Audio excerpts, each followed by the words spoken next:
भगवत्सर भगवान की जय। वागर्थाविव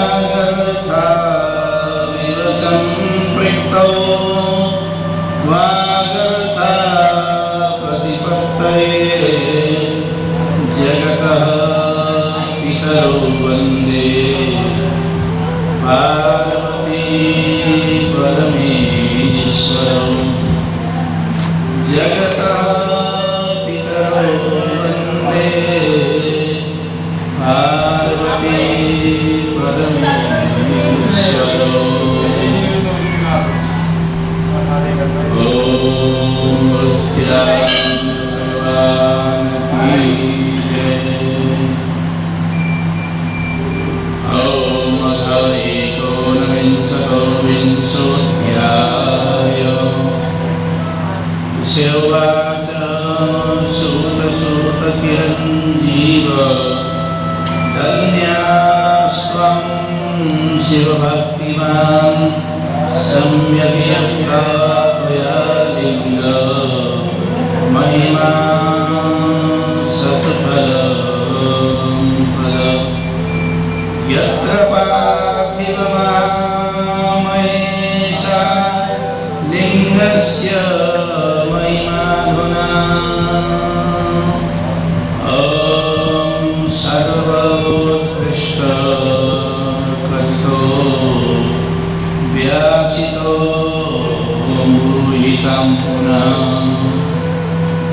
व्यासितो ब्रूहितं पुनः। श्रुत उवाच शृण्वन्वया सर्वे सद्भक्त्या दरतो किला शिवपार्थिवलिङ्गस्य महिमा प्रोच्यते मया। उक्ते श्वेतेषु लिङ्गेषु पार्थिवं लिङ्गमुत्तमं तस्य पूजनतो विप्रा सिद्धिमागता। हरिर्ब्रह्मा च ऋषयः स प्रजापतयस्तथा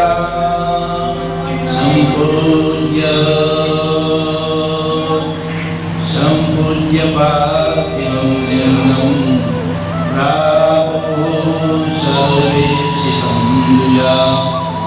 देवासुरमनुष्याश्च गन्धर्वो राक्षसाः अन्येऽपि बहवः सिद्धिं तां सम्पूज्य परम्। कृते रत्नमयं लिङ्गं त्रेतायां हरिसम्भवा द्वापरे पादं श्रेष्ठं पार्थिवं तु खलु युगे। अष्टमूर्तिषु सर्वासु मूर्ति वै पृथिवीम्बरा अनन्या पूजिता विप्रा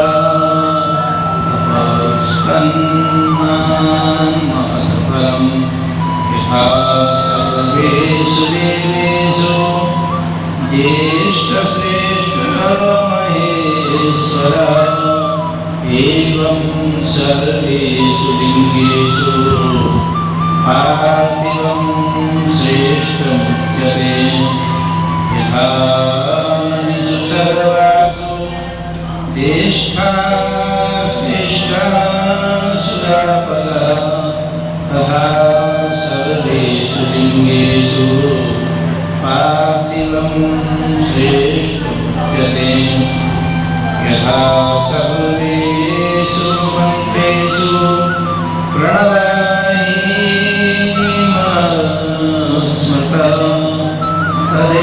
तथेदं पार्थिवं श्रेष्ठमाराध्यं पूज्यमेव हि।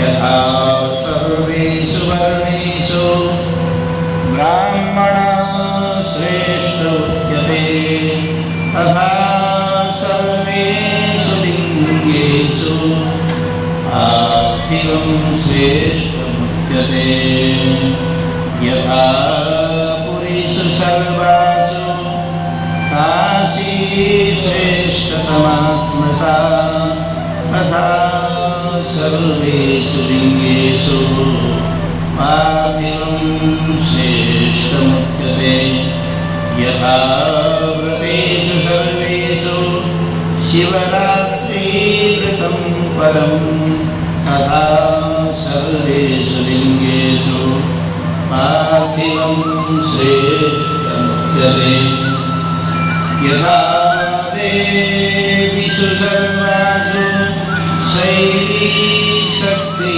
परा स्मृता तथा सर्वेषु लिङ्गेषु पार्थिवं श्रेष्ठमुच्यते प्रकृत्या पार्थिवं लिङ्गं योऽन्यदेवं प्रपूजये वृथा भवति सा पूजा स्नानदानादिकं वृथा पार्थिवाराधनं पुण्यं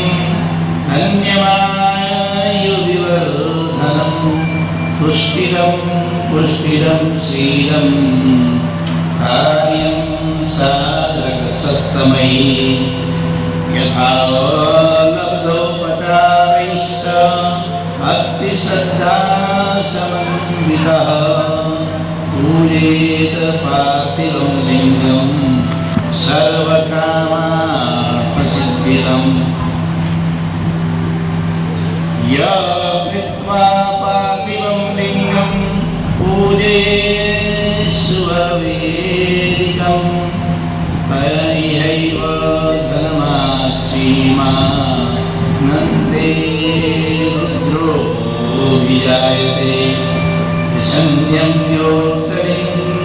योऽर्लिङ्गं कृत्वा बिल्वेन पार्थिवं दशैकादशकं यावत् तस्य पुण्यफलं शृणु अनेनैव स्वदेहेन रुद्रलोके महीयते पापं सर्वमृत्यानां दर्शनात् स्पर्शनादिषु जीवन्मुक्तः स वै ज्ञानी शिवम् एव न संशयः तस्य दर्शनमात्रेण भुक्तिर्मुक्तिश्च जायते शिवं यः पूजयेत् नित्यं कृत्वा लिङ्गं तु पार्थिवं यावज्जीवनपर्यन्तं शयाति शिवमन्दिरम् मृडेन प्रविशान् वरसा शिवलोके तिष्ठति सकामः पुनरागत्य राजेन्द्रो बलभारते भवेत् निष्कामः पूजयेत् नित्यं पार्थिवं लिङ्गमोत्तमं शिवलोके सदा तिष्ठेत् तस्य सायुज्यमाप्नुयात् तस्य सायुज्यमाप्नुयात् पार्थिवं शिवलिङ्गं च विप्रो यदि न पूजयेत् स याति नरकं घोरं शूलप्रोक्तं सुदारुणं यथा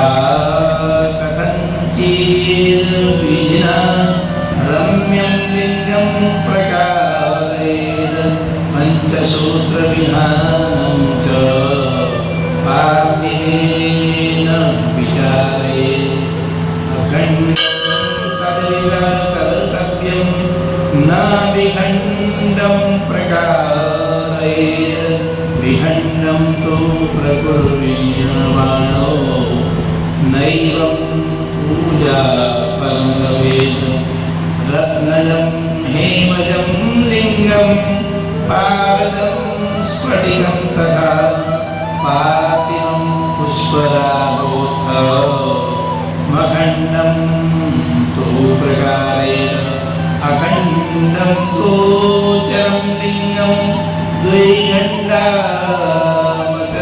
स्मृतं खण्डाखण्डविचारोऽयं चराचरयोः स्मृता वेदिका तु महाविद्या लिङ्गं देवो महेश्वर अतो हि स्थावरो लिङ्गे स्मृता श्रेष्ठा द्विखण्डता द्विखण्डं स्थावरं लिङ्गं कर्तव्यं गिरिधानतः अखण्डं जङ्गमं प्रोक्तं शैव सिद्धान्तवेदिनी द्विखण्डं तु चरं लिङ्गं कुर्वन्त्याज्ञानं नैवं सिद्धान्तवेत्तारो मुनयः शास्त्रकोविदा अखण्डं स्थावरं लिङ्गं द्विखण्डं चरमेव च ये कुर्वन्ति नराः मूढा सा पूजा फलभागिनः तस्मात् शास्त्रोक्तविधिना अखण्डं चरसंज्ञकं द्विखण्डं स्थावरं लिङ्गं कर्तव्यं परया मुदा अखण्डे तु चरे पूजा सम्पूर्णफलदायिनी द्विखण्डे तु चरे पूजा सम्पूर्णफलदायिनी द्विखण्डे तु चरे पूजा माहानी प्रदास्मता अखण्डे स्थावरं वेद स्थावरे पूजा न कामफलदायिनी प्रत्यपायकरी